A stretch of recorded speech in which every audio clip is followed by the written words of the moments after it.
Good afternoon, everyone. I'm Chandrakant. I will be the host for today's podcast from Path Builders, an organization that aims to empower young people to take action towards their purpose. Um, these podcasts are called Path Breaking because we are looking to give you real insight and practical insights on building a career in the social impact sector. On today's podcast, I'm joined by Aparna Bhat, who happens to be a good friend and an ex-colleague. I'll hand it over to her to introduce herself. Aparna. Hi, Chandrakant. Thank you so much for having me. So, just to give a little bit of an introduction, I work with an organization called Ufacilitate right now as the chief community builder, which means I convene a community of facilitators from around the world who are focused on ensuring, meetings, events, etc., around the world in the impact space are interesting and engaging and inclusive. While that sounds a little bit complex, let me give a little bit of a background about myself. So, I've been working in the non-profit and social enterprise space for the last 8 years, and primarily working on things like strategy, growth, impact measurement, as well as just project management also for these kinds of organizations. Great. No, that's really helpful and insightful. So taking maybe sort of deep diving into your journey, because you've had such a diverse experience within the social impact space, could you shed some light on the kinds of roles that freshers or young professionals in some of the sectors that you worked in could embark? How maybe sharing how you got started as a fresher in the not-for-profit world or the social impact space, social enterprise space? Sure. So I think let me start by answering the last part of your question. So for me personally, I always knew I want to work in the impact space, or rather, I wanted to always have a career which has a purpose in it. That is something I was always clear on. The how and what does the role look like? Can I sustain a life from that? I did not know, and that kind of evolved over the years, right? And so there are two different kinds of roles that one can take up, I would say, broadly in the impact space. One would be around this kind of logical, analytical, project management, strategy kind of category of roles. And the other would be on a more technical front. So, like actually getting into like healthcare implementation or teaching and things like that, which are much more technical in nature, where you will directly be involved in the technical side of the project. Personally, for me, just because of family background and education background and all of that, I tended to gravitate towards these kind of management strategy kind of roles, and that's what I've always done in my career.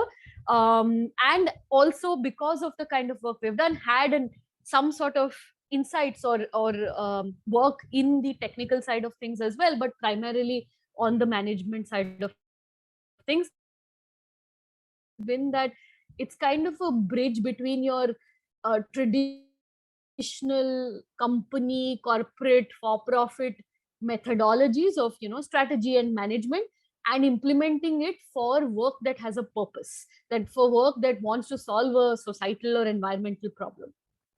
Great, great.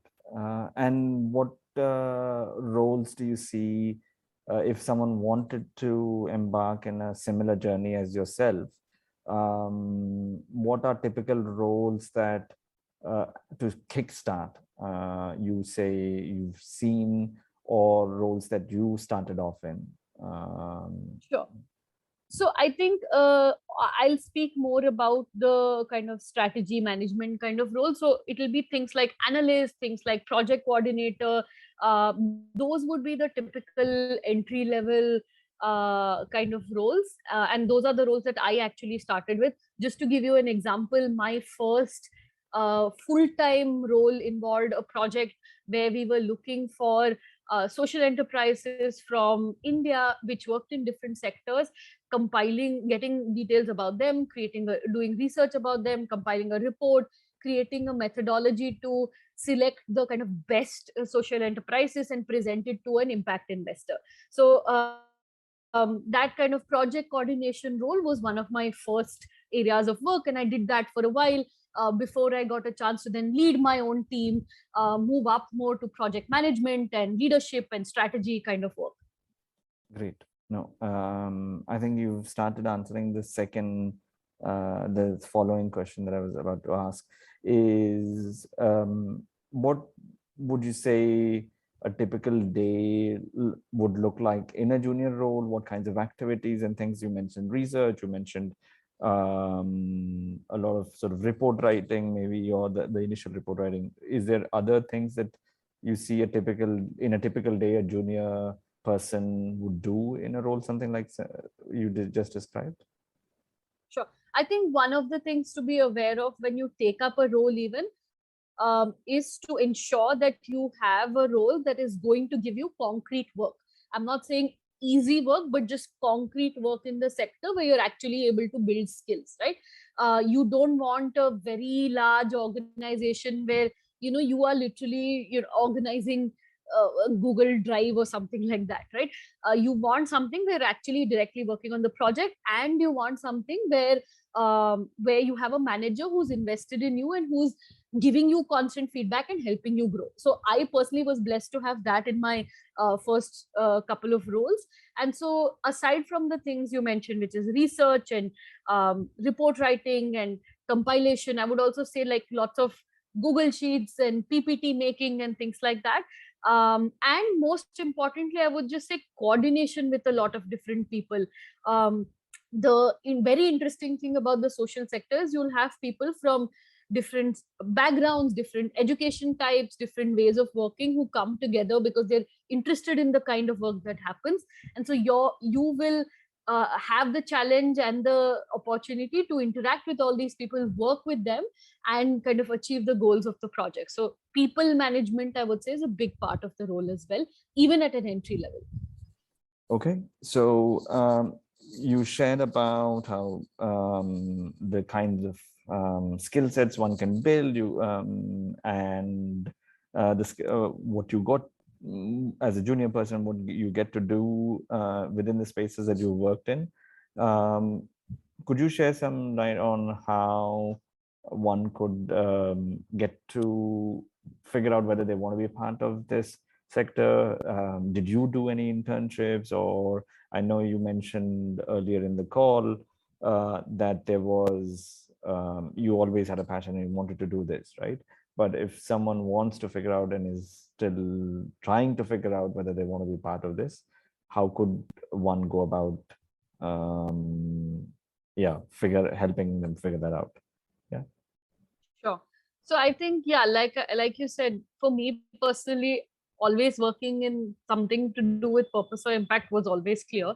Now, I didn't know what that looked like, right? It could have been studying economics and working as a professor or whatever. There were lots of different paths that I wanted to take. At some point, I thought I'll do an MBA and I'll adopt a village or whatever. Something like random like that was in my mind when I didn't know what I could do in this space. So for me personally, where I realized I can work in this space and it seems interesting was when I did a social enterprise course at my master's. And so it was an elective. I had the chance to do the course, and I learned about social enterprises and nonprofits around the world, the kind of problems they are solving, the kind of leaders they are. And I got to work on a sort of case study of sorts with a social enterprise based in the same place as my university. So that was kind of what set me up well for the journey. Of course, I would say there's a huge difference between what you learn in a course and what you actually go ahead and implement in your professional life. So I would say, yes, start off with a course just to learn more about the sector, and whatever sector that you're interested in within the impact space, and then do internships to really figure out what is the work that you're good at, what are the skills that you have, what are the skills you enjoy, what are the skills you need to build, and then move forward from there. That's what I would say. Great. And in terms of, like, if we want to add specifics to some of the things that you mentioned, what how would you prioritize like the key skills that a junior person would need to have, both hard skills and soft skills? I know you mentioned earlier that people management and people sort of talking, engaging and network is something that you got to do. What would you say are the top skills, key skills that would be required at a junior level? Uh, Sure.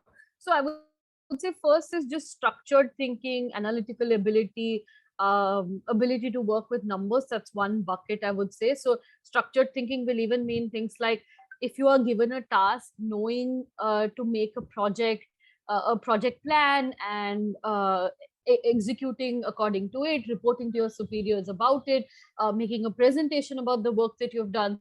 So just being very structured about how you approach and implement your work. That's one. Two, like you said, people management, communication, oral and written communication, being as clear as possible, understanding the style of communication that the other person needs and adapting to that. That would be the second bucket, I would say. And third, just research, lots of research. There's so much information available out there. Knowing how to find the right information, both through speaking to the right people as well as just online research, filtering it, and here also analyzing that information, getting the key trends out of it and presenting that to the project team as needed. That would be the third thing. And lastly, I would say, is if you are interested or are working in a technical space, so let's say you're doing a project in education, either you have to have already some skills around that, some knowledge around how a curriculum is created, how a lesson plan is created, and things like that, or you have to be able to build that skill very quickly. So, personally, for me, a lot of my work has been with education NGOs and social enterprises, but I don't come from a background in education. Um, and so I had to quickly learn how a curriculum is created, how teacher training is done, what are the backgrounds of the teachers, how a lesson plan is done, how an assessment is done, things like that. So if you really want to deep dive into a particular sector, then some courses and some internships around that is what I would also recommend to build that technical knowledge of a sector. Great. No, that's really helpful. And anything else that you think you want to add on fine tuning and building these skills that maybe you've missed uh, for a young professional? I would say, just to reiterate that point about find a role in a small to medium organization as your first couple of roles, where you have a team that you can work with, a team that will challenge you, a supervisor who will really work with you. If that supervisor is not giving you constant feedback, go and ask for as much feedback as possible in a respectful and non-annoying way, obviously, because those formative years of working hard, really getting a lot of critical feedback is what will, make the rest of your professional life. So that's what I would say in terms of fine tuning these skills. Do the courses like I said before, but don't expect yourself to be an expert when you enter the sector. I hear this time and again from NGO leaders that people come into the sector assuming they know everything because they've done some sort of nice special education course or something else like that. But don't expect that you know everything. Come into the sector with humility, knowing that you have done some courses, have some technical knowledge, and be prepared to learn from that organization, from that team, and from the sector that you're working in. Right. No, that's really helpful. Um, I guess the next question is difficult to chart. Like retrospectively, careers tend to be and career progressions seem more linear than they actually are, right? But could you share some light on, if someone wants to embark in a path, what uh, could potentially be a career progression working in the NGO space or the social enterprise? You mentioned about starting off in small organizations, seeking feedback, seeking sort of inputs and mentorship of sorts. So how would you suggest, how would a typical career progression look like, say, someone who's started off and 10 years down the line or 5 years down the line? Um, Sure. So, I mean, sorry, to start off, I would say the sector has grown a lot wider, larger since I started off, right? There's so much more information and so many different types of roles and organizations available now. So, a few different career progressions and paths that one could take.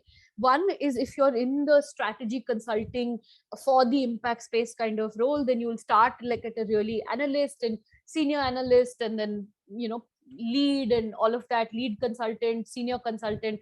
There's a whole typical consulting style progression even within the impact space as well. Most often people in that those kind of organizations tend to have mainstream MBAs and then come into that sector. So there are many different organizations that work in strategy consulting for the impact space. So that's one area of work, I would say. Um, the strategy consulting there can include both large nonprofits as well as social enterprises and governments and things like that. So any organization that works with a purpose in the space.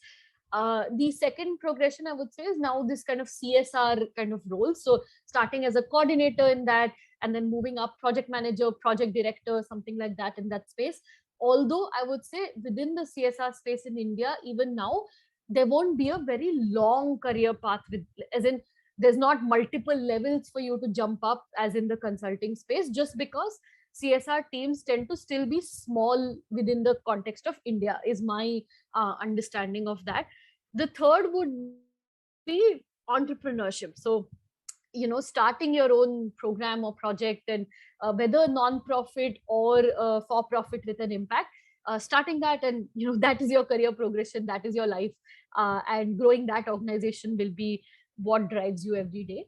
And then the fourth would be, I would say, around like the technical plus leadership kind of role. So let's say if you're in an education NGO, you start as a kind of program implementer, field implementer, you move up, project manager, program director, COO. So the highest kind of role within that could be something around the COO, executive director, program director, where you're directly responsible for designing and executing a program or multiple programs and ensuring that they have an impact on the ground. So it is kind of leadership, but in the programmatic space. Those would be the four areas of work, I would say. oh, no. Amazing. Really insightful. And do you have any advice? I know you've shared quite valuable feedback and advice over the last several minutes.